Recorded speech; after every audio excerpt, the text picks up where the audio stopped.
好侪年轻社是来真支持南投县基督教青年会这个老人送餐的服务，这届过来赞助26万，青年会是真感谢。南投县基督教青年会长期推动老人送餐服务，逐工拢会传220外便当。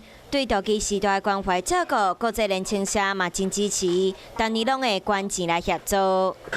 感谢阮政府委员会各社拢有来当地来做这个义举，帮助他们在比如说到他家里看到环境的缺失改善，或者是他个人身体上的问题需要我们的一些协助。国际年轻社和 YNCA 自早期赞助经费，邀请弱势长期时代来慰劳，后来转型做送餐服务，做伙守护时代。YNCA 这个送餐服务就是适时提供了他们这个生活上的需要，让他们得到温暖。结合大家力量，做伙做社会服务。国际年轻社嘛会继续做引进多元的资源，让时代人得到更加好的照顾。有事没事赶紧转开华视，还没有订阅华视的 YouTube 频道吗？赶紧按赞、订阅、开启小铃铛，我们华视 YouTube 见。